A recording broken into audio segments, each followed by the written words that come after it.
Bienvenido. ¿Cómo transcurrió la revelación de la milagrosa digestión de la poción de Klein a sus colegas en la novela? Pues en realidad fueron varias escenas. ¿Cómo fue que por fin Klein obtuvo la fórmula para que Audrey Hall ascendiera a secuencia 8? ¿Sabías que Klein tuvo momentos en donde se mostraron poderes que no fueron adaptados? Además de responder muchas preguntas, también te traeré un montón de curiosidades omitidas por la adaptación. Así que quédate.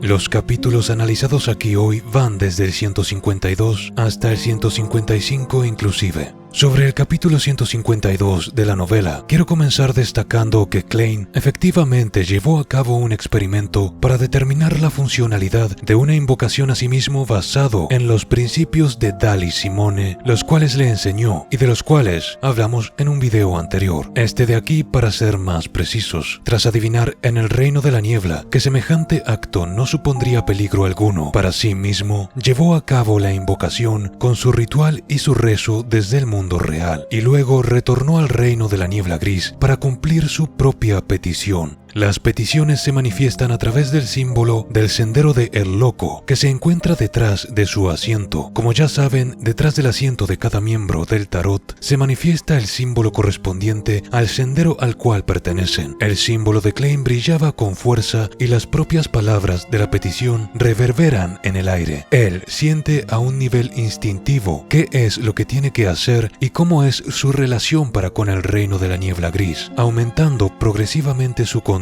sobre dicho reino y lo que puede hacer en él. Él intentó otorgarse su propia petición y manifestó una puerta etérea que calificó como puerta de invocación. Sin embargo, no pudo abrirla, y esto es debido a que carecía de la cantidad de espiritualidad suficiente para lograrlo, e inmediatamente supo que tras avanzar de secuencia, él conseguiría hacerlo. Esto viene de la mano con otros razonamientos del mismo palo, que en definitiva, Klein supo exactamente en este instante que a medida que fuera progresando en su sendero, terminaría develando todos los misterios de aquel lugar, así como controlando todos sus poderes. Si bien es algo que venía barajando en su mente, no es hasta este momento en que se percata completamente de ello. Por tanto, establecemos que comparte una relación casi simbiótica con este sitio, y muchas de las cosas que puede hacer en él las percibe de manera intuitiva, en muchos casos a raíz de pequeñas pistas que le llegan a modo de enseñanzas de otras personas.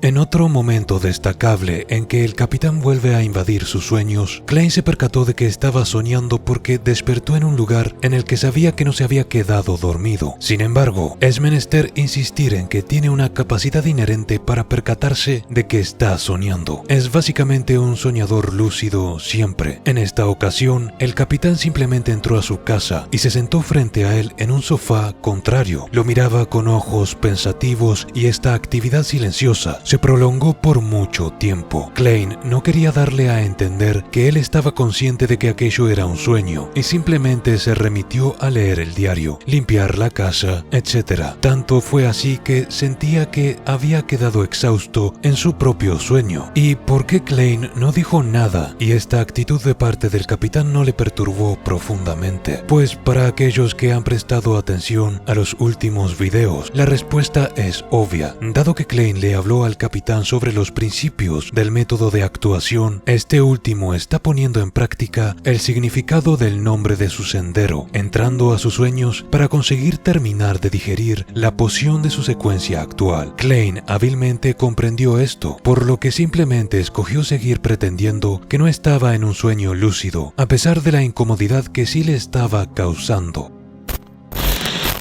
En este capítulo también continuamos con la subtrama del peligroso pirata Quilangos, quien a raíz de una conversación entre Audrey Hall y Shio Derecha, sabemos que está siendo buscado en la capital por un precio de 10.000 libras para quien lo entregue. Shio Derecha es la amiga de la escritora y ex médica Force Wall, a quien ayudaron a salir de prisión. Les recuerdo, la reunión se dio en una tienda en la que vendían, entre otras cosas, vestidos, y vemos la primera dinámica entre Audrey y su mascota Beyonder, ya que sin que Audrey Audrey se lo tuviera que decir, dicha mascota, llamada Susie por cierto, causó una distracción para la maid que había venido con Audrey para cuidarla. Básicamente, la perra huyó dándole a Audrey privacidad para discutir asuntos que competían al pirata en cuestión. Audrey estaba allí para entregarle un boceto a Shio derecha con miras a que consiguiera información respecto al paradero del mismo. Continuando ahora con el capítulo 153, Force y Shio, tras frustrarse pensando en cómo poder encontrar un sujeto en cuyo abanico de habilidades se encuentra el cambiar de apariencia, deciden pagar a alguien a su vez para conseguir información. En cuanto a Klein, ni rastro del lugar con la chimenea roja que deseaba encontrar, a pesar de haber buscado un día más. Algo que quiero destacar porque me gusta el personaje de Angélica, es que Klein fue al club de adivinación para decirle que ya no vendría con la misma frecuencia que antes, por lo que no era necesario que lo continuara recomendando. La razón era que había terminado de digerir su poción y ya tenía la excusa para solicitar el avance de secuencia al capitán y por ende a la iglesia. Angélica se puso notablemente triste ante esta noticia y le insistió en que podía quedarse, ya que incluso estaban por ofrecerle un puesto como profesor los sábados. Angélica incluso dice que sin él no sabrá a quién acudir aquellos días en los que se sienta perdida, porque recordemos que Klein la ayudó a superar un problema de su vida privada que la estaba aquejando sin nunca hacerse explícito de qué se trataba, pero Klein la ayudó con sus palabras. Esto lo menciono en alguno de los primeros videos que hice. Las palabras de Angélica son increíblemente acertadas para con toda la obra en sí de cara al protagonista, por lo que voy a proceder a leerlas. Angélica se percató de que esta noticia por parte de Klein no debería de ser tan impactante. Pensó que quizás un vidente tan milagroso como Klein, quien respetaba al destino, no era alguien que pudiera ser atado a ningún club en Tingen, por lo que Angélica sonrió. Como ven, su concepción sobre Klein era una de un sujeto que, al entender realmente su lugar y su relación para con el destino, no era alguien que pudiera ser atado, y tenía razón. Una curiosidad que no sé si se explica en la adaptación es que Klein, al liberar su espiritualidad y hacer fricción con la yema de los dedos, puede incinerar cosas como por ejemplo cartas o encender velas. Esto lo comenzó a hacer tras terminar de digerir su poción, y por la forma en la que se narra, para él es algo completamente natural. Ni siquiera fue algo que se le ocurrió hacer, simplemente lo hizo. Otra curiosidad que quiero añadir es que tras una de las tantas conversaciones de Klein con Rosanne, la chica confiesa que ella no tiene hermanas y tampoco tiene primas, así que siento decepcionarlos, chicos. Deberán buscar en otro lugar. Me hubiese gustado que incluyeran más interacciones entre estos dos, porque genuinamente parece que tuvieran la complicidad de hermanos muy amigos entre ellos. Pero esta chica es una charlatana que le gusta mucho el chisme, así que estoy sesgado. ¿Qué puedo decir? Me encanta este personaje. Me alegra que Rosanne no haya muerto durante el ataque de la posesión. Es la chica más simpática en las 1100 páginas que llevo leídas. En el capítulo 154 tenemos la aprobación por parte del capitán Dan Smith para que Klein escribiera su solicitud de avance de secuencia. Al principio el capitán se negó, sugiriendo que convenía mejor esperar al menos un año. Esto significaba que el capitán también tenía sus dudas o temores respecto a la iglesia. Tras saludar a miembros nuevos y escribir su solicitud, nuestro amigo con aires de poeta frustrado se aproxima a Klein para curiosear, y este le revela que avanzará de secuencia. Una de las palabras empleadas por Leonard fue digerir. ¿Acaso ya has digerido la poción?, le preguntó. Nuevamente Leonard demostraba saber más de lo que aparentaba, pero como él y Klein tenían mucha complicidad en cuanto a los secretos que mantenían ocultos, siendo que ambos saben que el otro es especial, no profundizó en por qué sabía aquello.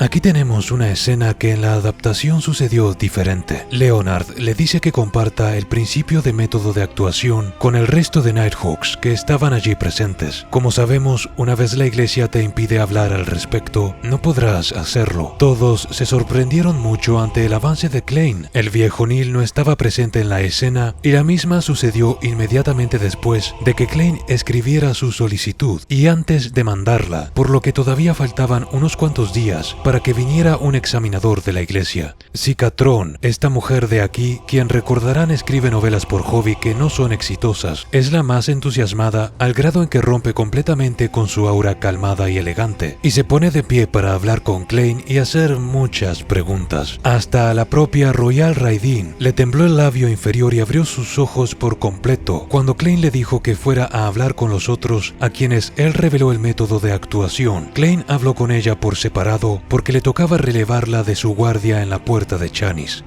De la misma manera, Klein y el viejo Neil tendrían una conversación privada respecto a todo esto. En la adaptación lo juntaron todo en una misma escena, que sucedió casi que instantes antes de que llegara el examinador, si mal no recuerdo. No puedo decir que no me guste la decisión, porque le añade un sentimiento de urgencia y mayor complicidad en la forma en que lo hicieron en el Donghua, aunque me hubiese gustado ver la expresión de shock de Raideen, ya que hasta el propio Klein dice que nunca la había visto poner una cara distinta a la que siempre tiene. En el capítulo 155 nos centramos un poco en la anteriormente mencionada escena privada que tuvieron Klein y su mentor. En este caso me gusta más cómo fue llevada en la novela, porque la conversación es una íntima y reveladora. Para empezar, Klein le agradece con completa seriedad al viejo por todo lo que le enseñó, y el viejo por su parte se lamenta que alguien como Klein no haya llegado a su vida 20 años atrás. Esto, si bien apareció en el Donghua, el contexto creo que es mucho más íntimo. Se nos cuenta en este capítulo que el viejo, debido a su edad, incluso si terminara de digerir su poción, gracias a la revelación de Klein, no se le sería permitido el avanzar a secuencia 8, por su edad, cosa que ya hemos hablado en videos anteriores, y por su estado de salud que está en deterioro. El viejo se lamenta enormemente por décadas desperdiciadas, aunque no reveló a qué se refería específicamente. Sin embargo, frente a Klein parecía encontrarse otra persona. Lucía desanimado, apesadumbrado incluso, hasta cierto grado frágil, realmente viejo. La algarabía y lo vivaracho de siempre estaban ausentes en él. La iglesia no poseía la secuencia 8 de Mystery Prayer, el sendero del viejo, por lo que incluso si él hubiese digerido su poción, se hubiese enfrentado a un callejón sin salida. Sin embargo, dice algo curioso, que si se revolviera en el mercado negro, podría dar con alguna forma de conseguir dicha fórmula, y por la manera en que lo plantea, hasta parece como si el viejo estuviera pensando en digerir su poción a pesar de su edad y a espaldas de la iglesia avanzar de secuencia de manera clandestina. No me cabe la menor duda de que lo hubiera hecho sabiendo lo que sabríamos luego. Algo curioso que sucede en este capítulo es que tras la partida del viejo, Klein oye pasos proviniendo desde lejos en dirección al pasillo y tuvo una imagen mental del capitán vistiendo una gabardina negra caminando. Efectivamente era el capitán quien había venido a decirle que había recibido una carta. Klein se percató de que incluso antes de avanzar de secuencia, el simple hecho de haber terminado de digerir su poción le otorgó grandes beneficios. Literalmente tuvo una premonición automática de la identidad de quien se estaba acercando, y tenía razón. En cuanto a la carta, era de Daxter Guderian, el contacto que tenían en el psiquiátrico para con los psicólogos de la alquimia, lo cual ya expliqué. Daxter quería reunirse con ellos dos en la galería de tiro. Recuerden que Klein le dijo que si colaboraba con él, podían ayudar con su situación de Beyonder no registrado y protegerlo. Además, también le enseñó los principios del método de actuación. Esta reunión es importante porque pavimenta el camino para lo que luego veríamos con Klein investigando la mente del paciente psiquiátrico. Daxter dijo que Hood Eugene estaba actuando raro de manera súbita. En sus palabras, se había vuelto loco. Recordemos que dicho sujeto no solo había ayudado a otros pacientes, sino que fue el contacto que le permitió a Daxter unirse a los psicólogos de la alquimia. Y según la novela, lo que se creía era que Hood Eugene estaba en el psiquiátrico porque seguramente consideraba que su método de actuación era el ayudar a otros pacientes mentales o algo así. Antes de la llegada de ese sujeto, Daxter era un tipo normal y corriente que no tenía idea de que existe un mundo místico. Creo que será mejor que lo ponga en palabras de la novela. Hood Eugene se suponía que estaba fingiendo su enfermedad mental para infiltrarse en el psiquiátrico e intentar influenciar a los pacientes como método para entrenar sus habilidades, aunque sabemos que también habían dicho lo del método de actuación antes. Hasta hace un par de días, Daxter podía mantener una conversación normal con él e incluso recibir consejos sobre cómo usar sus poderes, pero ahora su locura era real. Debían averiguar con quién se había puesto en contacto para perder la cabeza súbitamente. Por otro lado, Klein obtuvo su tan ansiada fórmula de telépata, y como curiosidad diré que sus ingredientes principales son la glándula pituitaria entera de una salamandra arcoíris adulta y fluido espinal de cierto conejo especial. No sé cuál era, pero seguro que este no. Bastante mórbido, la verdad, aunque debía de verificar en el reino de la niebla si la fórmula era auténtica.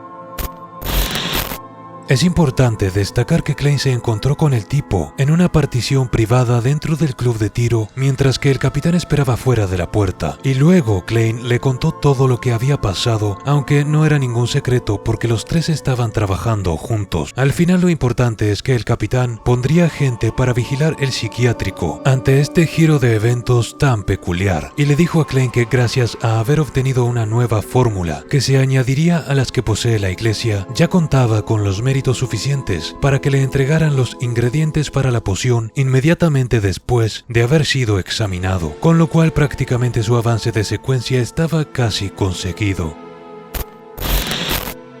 Y eso ha sido todo por hoy. He estado demorando más en hacer estos videos, pero es porque tengo que trabajar y estudiar y todo eso. Además, soy pobre. Por eso, también la única razón por la cual sigo haciendo estos videos es por los miembros del canal. Así que muchas gracias a todos ellos. Sin ustedes, me iría. Los videos seguirán saliendo, solo que demoraré más. Agradezco la comprensión. Me gustaría saber qué es lo que piensan en la caja de comentarios. Recuerden que siempre los leo. Sin más, muchas gracias y nos vemos en la próxima.